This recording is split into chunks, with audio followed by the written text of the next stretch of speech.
I appreciated hearing my colleagues talking about the seriousness of the situation that we're in, because I think there is one thing that every single member of this body agrees on, and that is that we have to address the long-term debt and deficits of the country.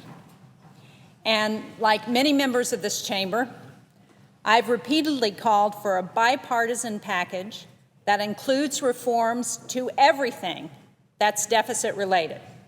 So that means cuts in spending, domestic, discretionary and non-discretionary. That means defense, and it means mandatory programs, but it also means increased revenue. And I have supported attaching deficit reduction measures to the vote on the debt limit, and I believe that reducing the deficit is critical to strengthening the long-term health of our economy. But I also believe, Mr. President, that everyone, and that means everyone, has to come to the table to find a compromise solution that will get this done. I think Democrats know this. That's why time and time again we've offered compromise plans, including more than $1 trillion in spending cuts. But it's disappointing that politics are keeping some in this chamber and in the Congress from negotiating in good faith. That's a real disservice to the American people.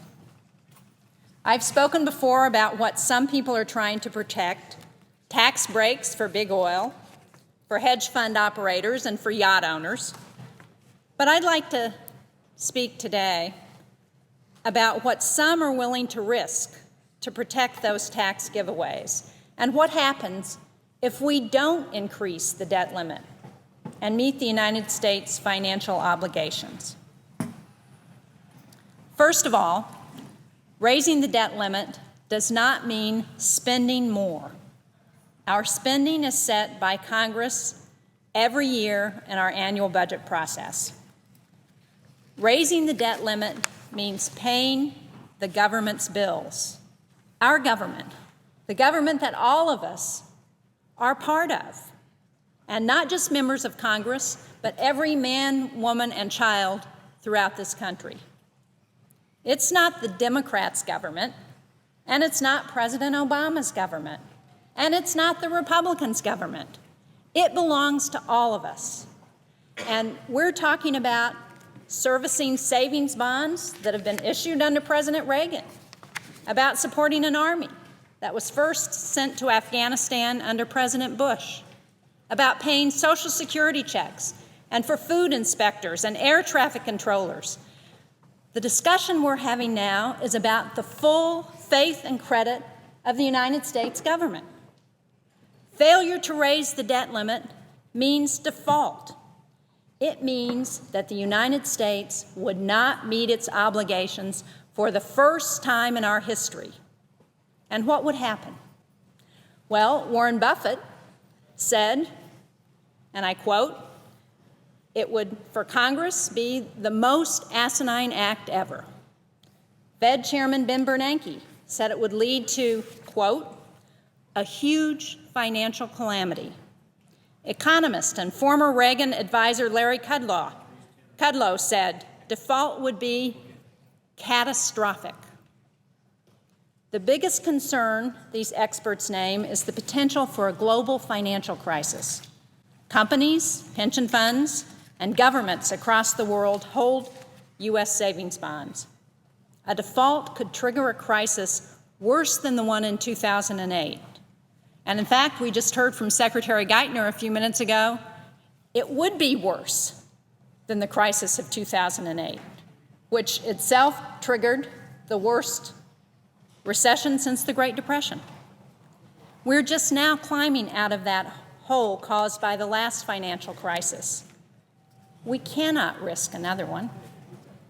I want to read from a letter that was sent to Congress earlier this week by hundreds of America's top businesses and business organizations, including the Chamber of Commerce, the Financial Services Roundtable, and some great New Hampshire companies like Sertronics and Control Air.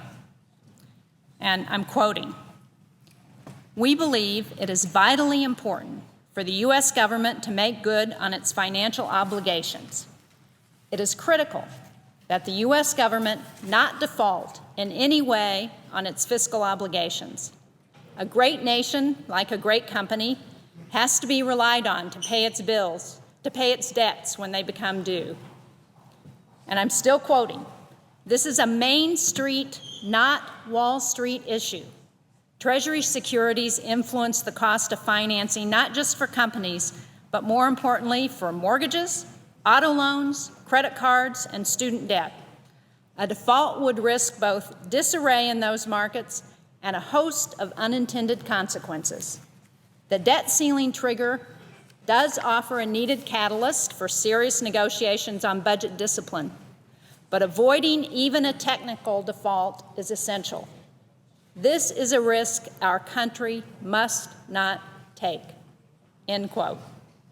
Again, this isn't my opinion. This is the opinion of our nation's business leaders. I hope we're going to listen to them. In a recent op-ed in USA Today, the Chamber and the Financial Services Forum spelled out why they believe a default would result in, quote, "hundreds of thousands of lost jobs every year."